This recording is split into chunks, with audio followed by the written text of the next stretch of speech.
What's up, podcast? I'm back this week and I have Andrea Lee. She's a UFC flyweight women's fighter. How you doing? Doing good. So, we've known each other for 10 years or more now. More. Oh, yeah, more. Well, yeah, I guess 11. Yeah, it's been a while.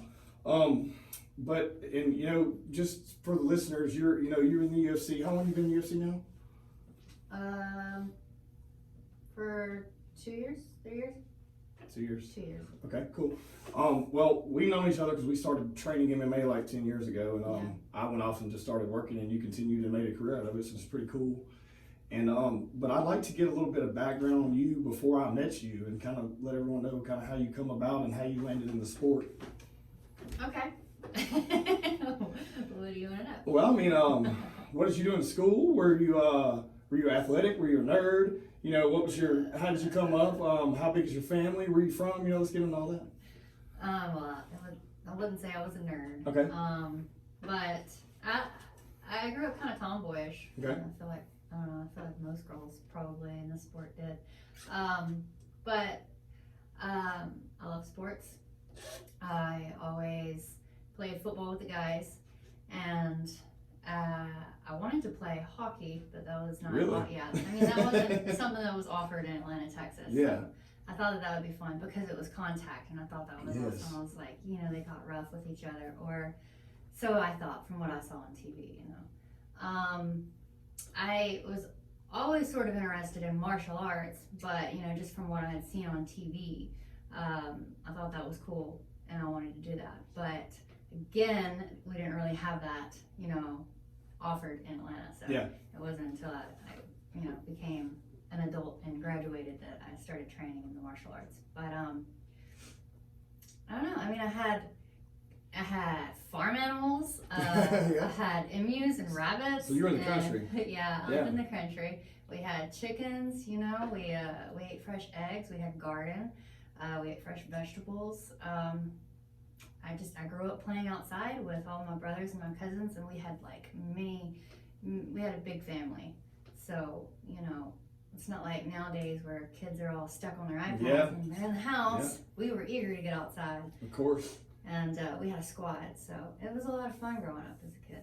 Well, you saying that now with everything that's going on in the world, people that do have their own eggs and their own vegetables and all that stuff are kind of fortunate right now if anyone can't find them shopping.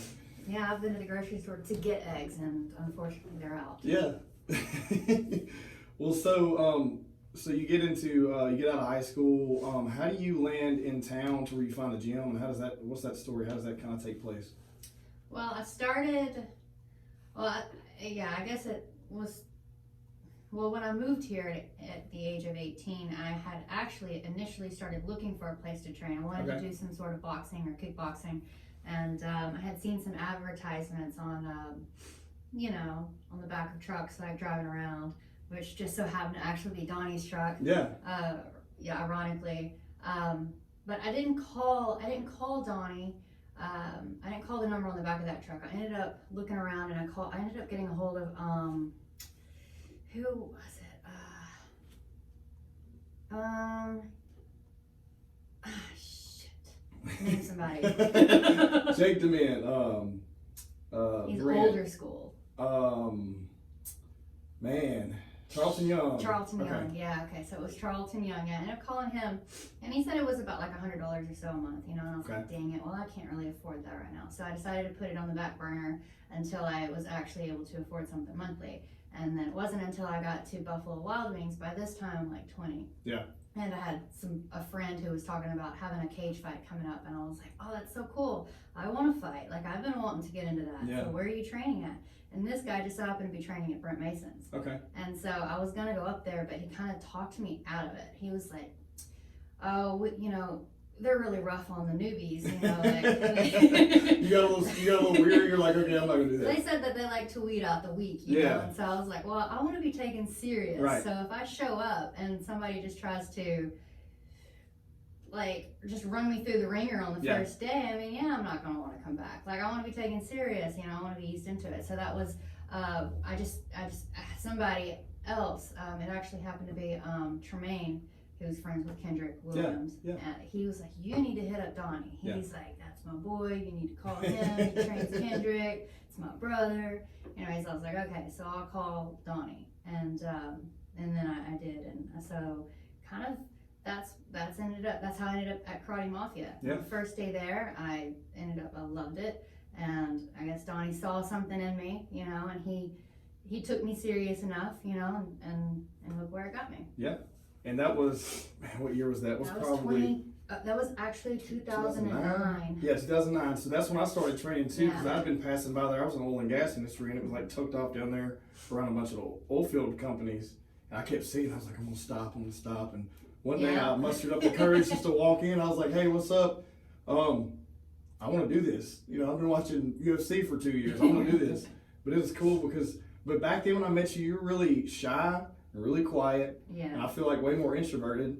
And I was too, way back then, I feel like. And now it's seeing you grow and come out of your shell, and you're able to, talk and do stuff like this, and then be on worldwide, televised events, and that's a nerve wracking right there. It is, and it takes a lot of growing up. Donnie, he really put me. He made me do like a lot of podcasts and stuff. Yeah. He had me in front of like cameras all the time to make me get used to it. And I sounded like Rocky, whenever Rocky was doing his recordings for the commercials, and then we're like, he needs the dummy cards. And I'm like, I needed dummy cards most of the time because it was terrible, like trying to even just explain who I was. Yeah. And to remember my own accomplishments. Like, he could remember all my accomplishments, Yeah. but I couldn't remember anything. I could just remember like the last fight I won. I couldn't remember everything else. So. But yeah, all of it has helped me out a lot, and now I can actually talk without getting too embarrassed. Well, so I mean, before, I guess, your first fight, I don't remember if, man, it's been so long ago, but when we started off fighting, I think I know we did boxing fights first to kind of break the ice, and then started doing MMA. Yes. Did you do that? You did that too, Yes. I believe. Yes. And so that's because I know you've come a long way in jiu-jitsu from where back then, but we were all kind of just stand up, brawlers, and had a little bit of ground, but basically let's get back up to our feet and bang. Yeah. And it's cool to, how do you think that affected your game starting out, whenever you started out as just doing the boxing thing and then transitioning to doing now being a great jiu-jitsu artist and all that? I think that is what helped the most, because I was able to ease myself into MMA. Because there's a lot of people who get out there and they're like one-sided, as an amateur. Anyways. Yeah, of course. You either know how to grapple, or maybe your striking's a little good. Yeah. So for me, starting with boxing, that helped me to at least become comfortable, just fighting in front of like a small crowd in a gym, because that's kind of where most of the local boxing tournaments, and even like some of the small boxing events that we had would be in like a small little gym, or either a high school. Like Golden Gloves, we went down south and did all that. Yeah, so I mean, that helped out a lot. The first time that I competed, I walked to the ring and I didn't even have my mouthpiece. My brother had to run. My brother had to run back and get my mouthpiece, and I remember, it was my first time. Well, I mean, I had sparred many times without my glasses, but it was just like different, because like technically I was legally blind. I've had PRK, so I've had the laser surgery, so now I can see without contacts and glasses. But then I had to fight without glasses. I didn't have contacts, so it was like, I'm fighting blind out there. Yeah. All I can see is this blurry figure coming at me, and like we're just trading. I ended up winning that fight, but it was like, but the high was like unreal. I had never felt that before. So my adrenaline was going. The come down was like after the fight and the was over, I had to run to the bathroom and throw up. Like it was it's nerve wracking. But it's a good thing that all I was doing was boxing and not MMA, because that would have been way too much to think about, in my first fight. Yeah. So I do think that the boxing helped me out a lot, because then I was able to ease into jiu-jitsu, and we did kickboxing tournaments and Muay Thai tournaments, and so that helped me to actually become better at MMA and be a whole package. Right, and now you're here in the UFC. Yeah. So your last fight, that was Lauren Murphy. Yes. And there's a bunch of stuff going on about that with the judges, and not looking at not watching the entire fight. But you said mouthpiece, and it reminded me, what happened with your mouthpiece? I would love to explain that because Joe Rogan kept saying something. I was like, I gotta know what really happened. Okay, so I had that mouthpiece I've used in my last couple of fights. I've had it for a while now, for at least 2 years, you know, and it's done me great. But the thing is, the last couple of, you know, months before my fight, I kept leaving it on my dashboard, you know, so, and the heat's gonna warp it. I wasn't really even thinking about that affecting it in any kind of way whatsoever. And I had a spare mouthpiece, but I had left that at the hotel, unfortunately, go figure. This one was the one that I use all the time in all my fights and all my training. It's just the one that feels the most comfortable. I mean, it typically sits in there really good and it's hard to pull out. Well, both of them are really hard to pull out, but one just feels a little more smoother and more comfortable than the other, and that's the one I like. But unfortunately, the heat kind of messed that one up, and I didn't realize it until I was in the fight, you know, because it works well for me whenever I'm training, but I guess when you're full contact, there's gonna be a big difference, you know. And she just kept knocking it out. Plus, it's pretty bulky. It sits in my mouth, so I'm gonna get another one. My mouth guard company, they're sending me another one. It's gonna be a little bit thinner, but it's still gonna fit in there nice and tight. I was wondering about that. I think for those of you listening or watching that didn't watch the fight, basically I think it came out like 3 times. And I was like, well, I gotta ask her about that. Maybe 4. And I was like, man, I was thinking to myself, oh, there's some mouthguard sponsors. They're gonna be hitting you up after this fight. And they did. And I'm like, no, I've had kids. You're saying loyal. You knew what the problem was. It wasn't with the mouthpiece. It was because, I mean, well, that makes sense. I'm sure that answers a lot of questions there. Yeah, and I've had a lot of, and I've been meaning to make a post about that, but I just haven't, because it's like, I don't know. I just haven't yet, but I guess I should. But I mean, they've been with me since I was an amateur. Right. And the guy is really cool. You know, it's Iron Jaw. Yeah, I remember meeting them forever ago. They used to make some badass like KGB mouthpieces for you and stuff. Yeah. He does a great job. He's out of Memphis, Tennessee. So I mean, that whole ordeal was not his fault. But I would say that I feel like when my mouthpiece came out, I mean, you could see it a couple of moments where it's like, I'm like, I looked so funny. But I think I fought better with the mouthpiece out because there was a bit more urgency, you know, protecting my teeth. So I mean, like my head movement was, I was moving my head and I was sitting down on my shots, and it was like, I was so focused on, you know, not getting my teeth knocked out that I feel like I was doing a little bit better, maybe. Well, that makes sense. Well, so from that, I guess we'll talk about this real quick too.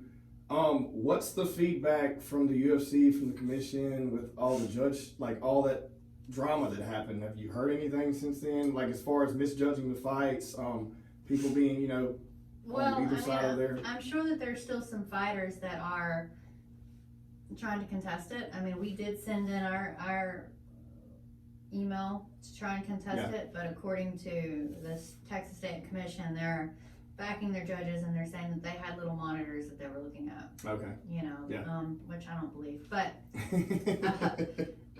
so now I think it's just kind of like one of those, they're just waiting for the storm to pass by. And I think it has, and I don't think they're like, is what it is, kind of moving forward. Yeah. Well, so I guess we'll talk about this too. Like with the coronavirus at bay, of course, right now no one's doing anything. Unfortunately, we still can do stuff like this. But how is that affecting? I saw the UFC postpone fights for a few months now. Of course, that's kind of everything right now. But how is it affecting your training regimen? Not knowing when you may fight again. And, you know, dealing with the sport and everyone in it, you know, have you heard anybody like remotely that's not here, maybe another country or local people? What are they doing in the States, like as far as training, or most of the gyms open? Most of the gyms, still? No, but pretty much everybody's kind of shut down. Okay. Because the thing is, ouch, I just smashed my fingers. But because if somebody who, I don't know, maybe just doesn't like you, they can call the police. Right, of course. And they can have them come up there if you're doing anything. So everybody's got to be a little careful, you know. Yeah, if you have a business and you have a gym, you gotta abide by that. Yeah. But, I mean, I guess my question is, are you finding ways to continue to train best you can with the restrictions we have going on? Yes, I am. You know, I have a friend who has a gym out of his garage, so he works my strength and conditioning. It's Chase Duggan. Yeah. So I mean, he has a good. Oh, so he setup. got set up good for him because that put him in a bind too. And luckily, like it was equipment that he'd been trying to sell off, but luckily he has this equipment. So now it's like we're, just training out of his gym. But as far as like jujitsu and all of that, that's just kind of like hit or miss. Maybe one of us can get up there and work or whatever. That's a lot of contact and a lot of sweat and a lot of it's just probably not a good idea. Probably not. But Tony and I were talking about maybe when he gets in town, going up to the track, and we can do like some pads out there at the track, and we could run and do bleachers and stuff like that. So I mean, we could still get a workout in as far as that goes. If we do have keys to a gym, so I mean, it's like we can go up there and hit some bags, when nobody's there, of course. And there's nothing wrong with that. I mean, it's a private facility, and I don't think that you can stop anybody from doing that. And I don't think there should be any consequences to that. I mean, especially if it's just you or another of course. person. I mean, if you're just we're just kind of battling the masses, dealing with the public coming in and out. That's kind of the biggest issue right now, I think. Yeah. Groups and that. I mean, this corona thing is really taking its toll. I wasn't expecting all this. I wasn't either. It's been insane. I don't know. It's a good thing though that the grocery stores are still open. Yeah, I mean, I think it's humbling. People are really thinking and having to look at what's important now. Yeah. Friends, family, a lot of people losing their job. Yeah. You worked in the service industry before you got into MMA being your career. I mean, that's how it is. Yeah. And losing that and then not having anything to fall back on is pretty rough for people. And I know, like, if you're working in the service industry, like, waiters, they're not really good at, I wouldn't say all of them, but a lot of us, I know I wasn't great at managing my money. Right. It's like I would make enough to, like, I would have my bills set aside, but then it was like the rest is spending money. Yeah, that you don't know what you're going to make either. Yeah, you never know what you're going to make. So, keeping some set, putting some back was never whenever I was in the industry, it was never my forte. So, for all those people who got laid off now, I mean, they might not have, there's a lot of people that don't have money, stored up. I mean, 80% of us live paycheck to paycheck. I don't know. How's that in the fighter world? How do you manage your money being paychecks are so few and far between? How does that work? That's why I try to fight at least every 3 months, 3 to 4 months if I can. So that's why I would like to get a fight in May or June. The only, my thing is since my fight, so I did come off with 2, I would say minor injuries, but one of them is still lingering and it's kind of affecting me pretty good. I have a broken toe, which that one's not the big deal. The other one, it ended up being some kind of, I'm not exactly sure, but it's in my foot, it's in my right foot. It's a ligament or separation, but it's really hindering me from being able to pivot and drive. Okay. So anytime I'm sparring and I have to plant and fire, it's like my foot just kind of gives out. Mm-hmm. Same thing if I'm wrestling, every time that I try to shoot, it's like I can't drive off of my foot, and that's my dominant side. It's my, I drive off that side all the time. So it's kind of, it's really aggravating me because I want to run, I want to work out, but I think that the more that I do that, it's not going to get better. Well, is that injury from the most recent fight or the one before that? Okay. It is. Okay. Yeah, they said there's some sort of separation, and I don't know exactly what that means, but there's a separation. I can't explain. Yeah, I'm not. Yeah. It's around that big part of the bone in the foot. I don't know. Anyways, I sound stupid right now to anybody who's in the medical field. They know what you're talking about. They know what you're talking about. I'm just all I know is it hurts, and I'm having issues driving off when it falls on my foot. I'm still trying to run because it's if I don't run and get my cardio in, and if I'm just lifting, I can lift, then I'm just going to put on a lot of weight. Well, have you had it looked at yet to kind of figure out what? I have, and that's why you said it's a separation. Right. But what's the healing? Just time? Is that what they're saying? Or time and not doing anything, which is my problem. It's hard for me it's hard to not do that. Yeah. One of my job is to stay in shape. Be ready. Yeah, everything flows back up, and Dana calls and said, "Hey, you're fighting. I know. You gotta go." But then we all walk. Yeah. We're all on our feet every day, so it's kind of hard to, I don't know. It's just hard. I don't know. So what's your, being that you're off, and I'm sure everyone's kind of indulging right now, but what's your diet like right now? I'm trying to keep it good. It's still really good. I've been cooking healthy meals for me and Ainsley and her friends who have had all week long. And then also Trifecta is still, they're still sending food, so that's good. That's good. But for the most part, like I ran to the grocery store, you know, I bought a bunch of like healthy food. Mm-hmm. Of course, healthy means perishable. Yep. So It's not gonna last long. no, it's not gonna last long. It's not gonna last long through the couple of weeks that, you know, we're supposed to be quarantined. But luckily, Trifecta is still sending meals, and those will get me by. They last about like a good week and a half, and they send them weekly. So That's good. That's good to hear. I mean, because a lot of people when they go off and they're off that long, they kind of lose momentum and may not be doing what they're supposed to be doing, and then not having a place to work out every single day. Yeah. You know, I could see where a lot of fighters may kind of lose their, you know, touch for a minute. Yeah, and then the UFC PI was going crazy too. I mean, you know, because they have people coming in, fighters and Yes. athletes, not just fighters, but other athletes, you know, coming in from all over the world. People coming in from China all the time to work out Yeah. up there. So I mean, it's like they were under a lot of stress. And that's in Vegas, right? In Vegas, yeah. And then they were gonna have, I think they did end up having some of the fights there at the Apex Center, which is actually it's next to the PI. Okay. It's in that same area. It's in the same vicinity. And when she says PI, she means Performance Institute. So. Yeah, sorry guys. No, sorry. The UFC Performance That's what I'm here for. Institute, yeah. And the Apex Center is also the place where they have the Ultimate Fighter and they have Gotcha. the Contender. So where they all go and they compete. So I mean, that's what they did with their last fight. I believe they just had it they had it televised. Yeah. Remember, but Yeah. they moved it Yeah. to the Apex That's right. Center. Yeah, they did because that was last minute deal. Yeah. Okay, Yeah. that's where they had it because I couldn't remember. Yeah. Okay. And then they canceled the rest of the fights. Right. Right. So we don't know what's going to happen yet. Yeah. Well, going back to that, I mean, what are your plans? What are you looking for? Or is there an opponent you're scouting out? Who do you want to fight? Nobody that I just want to fight. I just want to fight. I want to win. You've always been that way. You've always been kind of level-headed and not really you don't get amped up or, you know. I've never seen you get too crazy about trying to fight one person anyway. Yeah, I mean, I try not to, you know, and it's like whoever they throw at me, you know, I just want to prepare and for them, you know, I mean, Yeah. I'll get ready.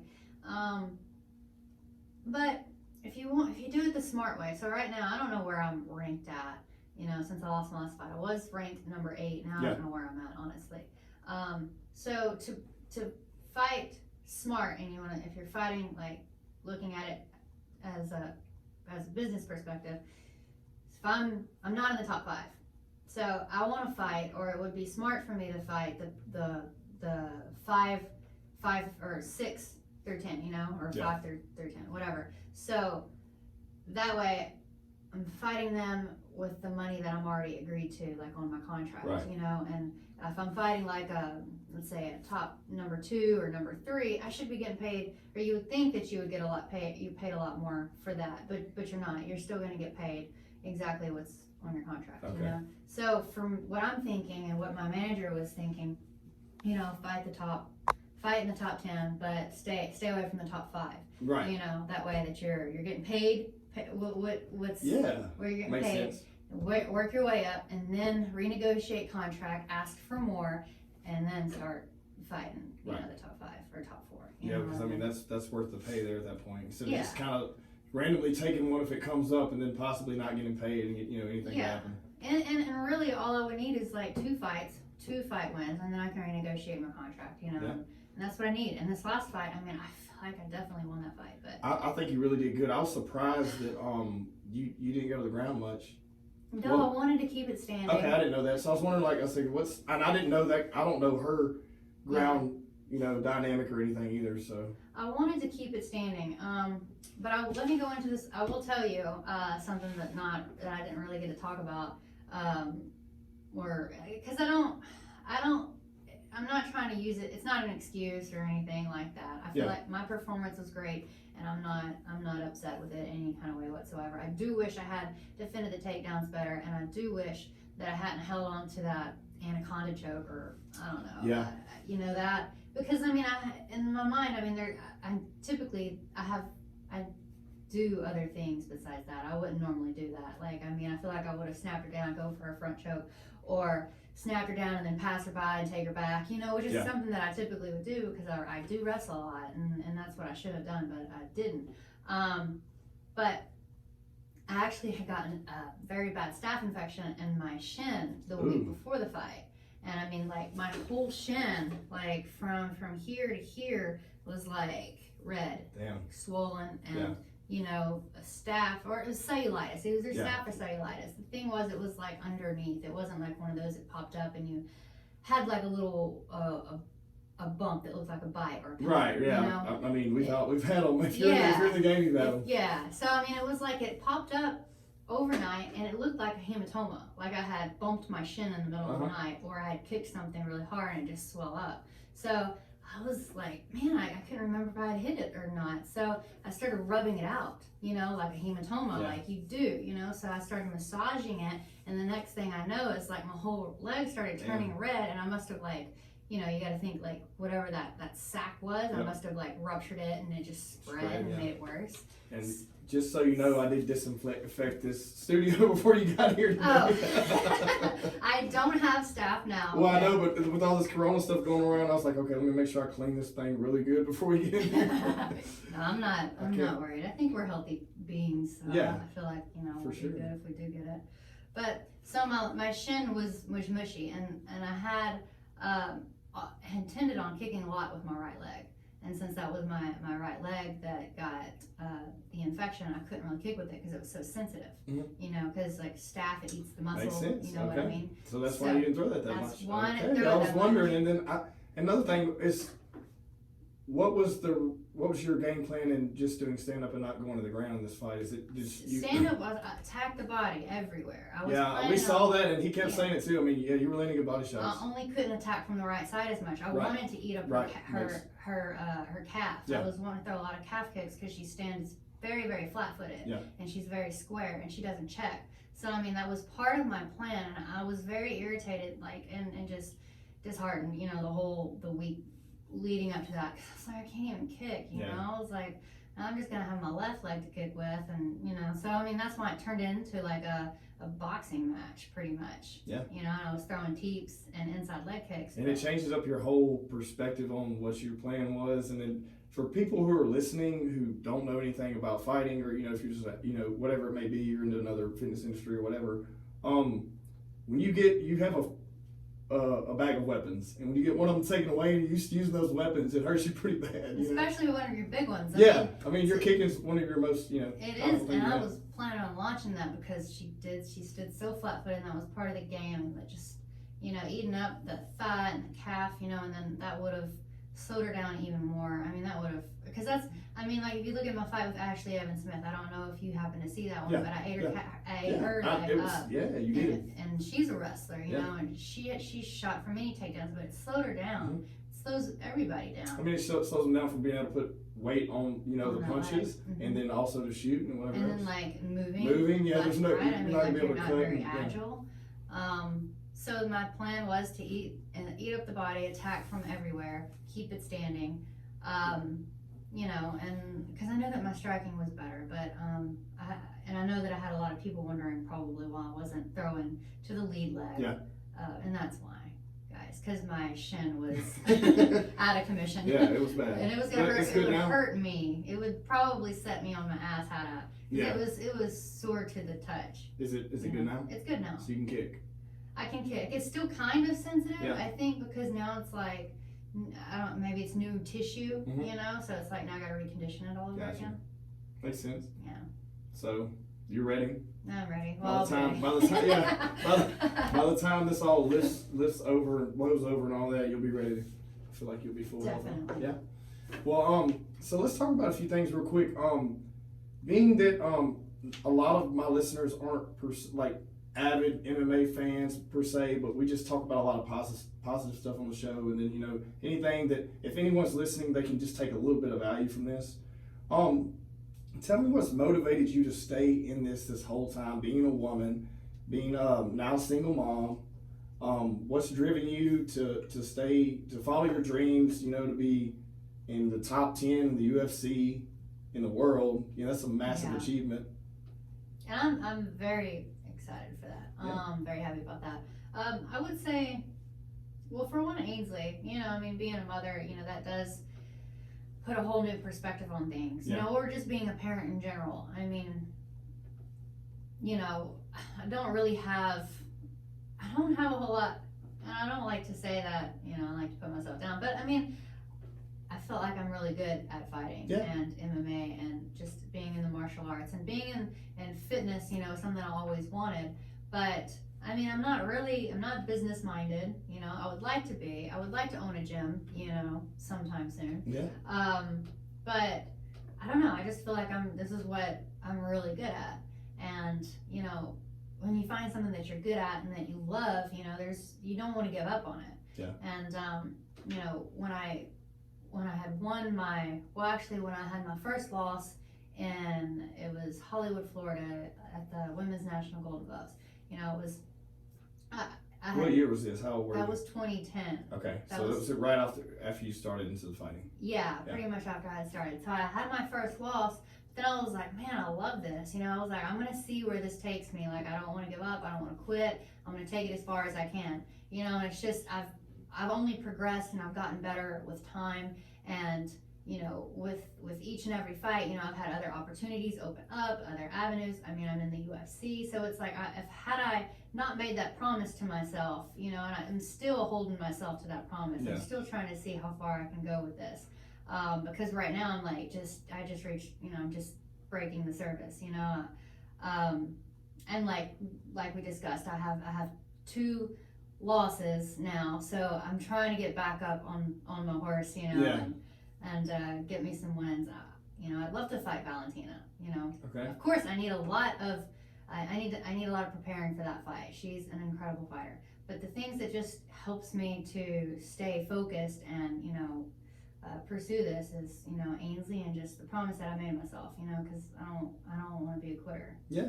I mean that's anyone that has, you say you don't feel like you feel like you're great at fighting, that's what you want to do. Everyone has that strong suit that they're great at, and I feel like a lot of people do things on a daily basis that they hate instead of doing what they love.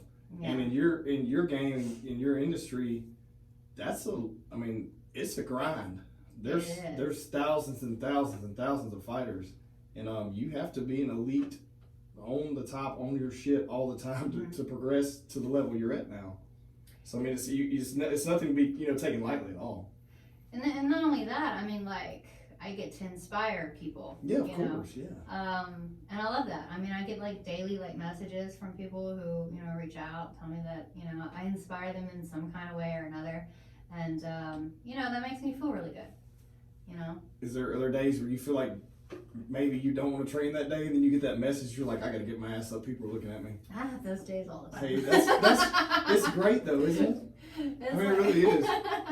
Because I mean, you may not think you're doing that much. You're in your head, and it's all it's your goal. But there's so many other people that are looking up to you and saying, "Hey, she did this, and she's from that little small town." And it's. I mean, look at her now. It does, and it drives you. It drives me. But I mean, I do have those days where I just don't feel like doing anything. But then, like, once I've had too many of, like, if I had 2 of those days in a row, I start feeling lazy, because this is my job. Yeah. And I can't not go to work. I feel like I'm not doing anything with my life if I don't go to work, which is training. So I want to stay ready. I don't want to be out of shape and not be ready. I mean, I just got into the UFC, I want to show everybody what I can bring. I mean, I've had some pretty exciting fights, and I don't feel like I've really got to show myself, not what I'm fully capable of. I mean, you got it though. I mean, it's funny because I remember when we first started back in, it was like they were showing us how to punch. Oh yeah. You know what I mean? Like, here's how you properly throw a 1, 2, 3. And now we're sitting here, 11 years later, and you're in the top 10 of the UFC, so it's cool. But well, another thing. So, what do you do? What do you do besides fight and hang out with your daughter? What are any other hobbies you have? Sometimes I like to paint or do arts and crafts. Okay, and that's stuff surprising. like I didn't know that. But it's not something that I do like all the time. But I do like to draw, and whenever I get into the mood, it's like, I don't know, whether whatever it is that I'm drawing or painting or I'm creating something, like I'll do, as an example, like wine bottles, like I'll paint wine bottles, you know, and decorate them up, and then I'll glue some of Ainsley's pictures on top of the wine bottle and have them for decoration or something like that. You know. And so that's your kind of like outlet to just chill out and relax and kind of be creative. It's like, especially whenever if there's a lot on my mind, you know, and I'm stressing out, it kind of makes me relax a little bit. I mean, I feel like everyone has that. You know, being that fighting's your job, that's not your outlet to chill out. Right. For me now, it's like my outlet to lift weights or go work out. That's kind of my outlet to chill. Yeah. So I mean, everyone has their thing. I feel like they have to. I mean, I would like other hobbies, you know. I don't have a whole lot that I do. I don't know. I really don't. Like, I sit here and think about it. I'm like, what do? I don't really have any other hobbies. You know, whether I feel like I'm just, if I'm not training, then I mean, I'm you're at busy. the house. Yeah, you're busy. You have your daughter. Yeah. And when you do gotta get some free time, it sounds like you chill or do something creative. So that's cool. Trying to find ways to promote myself. Mm-hmm. Trying to stay active, you know, doing that so that I can open up other opportunities. Yeah. You know, other ways of having some kind of income. I'm working on a sponsorship or a deal with a clothing company. They're kind of a startup, but they're wanting me to kind of give them my own input. They want to have like a KGB brand. They want to have like a KGB look, like whatever it is that I like to wear. Nice. Give them the idea. So it's like they've had me like screenshotting like ideas of, you know, materials like workout stuff, you know, like I love crop tops and stuff like that. Certain types of leggings, you know. So I feel like I can give some good input, and I think that's going to be pretty cool because you know, I'll be able to make money that way, and I'll be able to promote like my own brand in a way. They're gonna design it and make it for me, you know, but I just throw them the ideas, and I'm supposed to meet with them eventually. You know, and hopefully we'll be able to make this something and can move forward with that, and I can have like my own kind of be part of a clothing company. I mean, that's exciting because most of the time there's just brands that come in and offer you, hey, wear this, even though you don't like it. But if you're able to actually be part of them creating something that you love, then you're really gonna wear it all the time. And that's the thing is, I have had some people, the thing that irritates me the most is I'll get a lot of people who want to send me product. Yeah. But it's like, okay, I'm at the point where you need to pay me. Yeah. You know, because there is the paid advertising. Yeah. So I mean, people are getting paid for making a post. Right. You know, and that's advertising someone else's product. So I'm able to. I mean, this way I'll be able to make good money, but I mean, like, I'm saying what's irritating is I'll have these companies, like, reach out to me. They'll want to send me stuff. And I love clothes. I love getting free stuff. Yeah, of course. Who doesn't? But if I'm going to promote you a lot, then I think that I should be getting some sort of, like, percentage or an amount back. I mean, yeah, it's not... Not like a... People are like, oh, we'll give you like 10%, you know, we'll give you a 10% discount code and you'll get 10% maybe back. if you have 1,000 followers, but you have hundreds of thousands of followers, you know what I mean, all over the world. This is like, no, you're not getting that free of a plug there. But anyway, so I like this. This will be a good,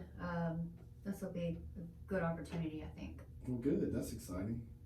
Well, I have something for you. And you were talking about that earlier. So I reached out to a mutual friend of ours because honestly, every time I have someone on the podcast, I try to give them a gift. Yeah. I didn't really know what to get you. Aww. I was like, I can't get her anything to do with fighting because she has everything. She gets everything for, you know, whatever she wants, she gets there. And I'm like, okay, well, what do I get her? Well, I found out that you like to drink, I think, if I heard wrong, I mean, right? So it's Chardonnay. I don't know what kind you like, but this brand I've been like just getting for people here a lot lately because it started off as a small business and it's called Slow Down Wines. And this guy started this wine company in his college dorm bathroom. Really? And then grew it into, you know, what it is now. Cool. So it's supposed to be pretty good. So I figured, hey, let me give her this stuff. And now that you're off and you have a little time off, maybe you can enjoy it. You know, you definitely can't do it when you're in fight camp. So I'm not in fight camp right now, so I will be able to enjoy that. Well, good. I'll enjoy some of it tonight, actually. Well, I mean, honestly, I just wanted to get you on here and take advantage of you being in town, and we have some downtime, and I appreciate you coming on. Is there anything that you may want to just give any info to my listeners about what they can do to possibly, if they're pursuing dreams as a fighter, or if they're just pursuing their dream in life? You know, do you have any advice for them? Well, for anybody who has a dream, you know, I feel like you need to act on it. You know, don't just dream about it. Like, actually make it happen. Like, you have to work towards it, you know, if you're gonna get anywhere. And if you find something that you're good at, I'd say focus on that and really try to, like, go all in, you know? I mean, it's not something that's gonna happen overnight. This took me 10 years, Exactly. you know, or 8 years. I mean, I made it, you know, I got in the UFC about like 2 years ago, so Yeah. 8 years, 9 years, and I'm still chasing my dream. I'm still not where I want to be. So, I mean, it's something that, you know, it's going to take some time. So if you have a dream, you know, you need to act on it, but you need to go all in, and you need to really, like, push it and pursue it and not give up on it. You know, like I said, I made a promise to myself, and I've kept that promise. So you need to make promises to yourself and not break those promises. Yeah. I recently, you know, like, I started talking about wanting to open a gym, you know, and I really want to do that, you know, and at the same time, I'm like, man, is that even going to happen? Am I ready for that? I really don't know. But, like, the more I talk about it, the more excited I get about it, and the more that I discuss it with, like, other people, I see it being more of a reality, like, Right. something that's going to happen. So, I mean, you have to, like, talk about it, put it out there in the universe, and, you know, I think good things will happen. So whether it's MMA or it's a business idea, I'd say just pursue it. Same thing with DJ and his podcast, you know, something he's pursuing, you know. You just hold yourself accountable, and in fighting, accountability is everything. Yes. So but it's a mental game too, and being like mentally cognitive to always holding yourself accountable is hard for most people. It is. Especially if they're not pressured every day, you know. Well, people give up on themselves too easily. They do. You know, you just have to stop. You just can't be a quitter. You got to stop doing that. You have to stop that mentality. You know, and you have to just, you know, I don't know, read books. You know, like something that's gonna, like, motivate you. Find something that motivates you and inspires you, and just, you know, go all in. That's all I can say. You know, and don't look back, because, I mean, everybody has to start somewhere. I had to start somewhere. I didn't know how to throw a jab. You know, I looked like a crazy bunny rabbit out there in my first boxing match. So, I mean, it's good to look back and see, you know, where you've come from. Yeah. But we all start at the bottom, and we have to work our way up. You know, it's not going to happen overnight. I strongly agree. I think that, and not only that, but surrounding yourself with people who have the same passion and who believe in you. Yes. Because you know as well as I do, when you surround yourself with people who are constantly bringing you down, it's going to bring you down too. Of course. And that's a big key point. You know, you definitely need to surround yourself with good people and people that have dreams and, you know, will inspire you and motivate you. Yeah. Well, awesome. That's all I got today, and I really appreciate you coming on. Yeah, I'm glad I did. You know, this was one of my better podcasts. Well, I'm glad it was on mine. Thanks for coming on again, and everyone, please subscribe to the podcast.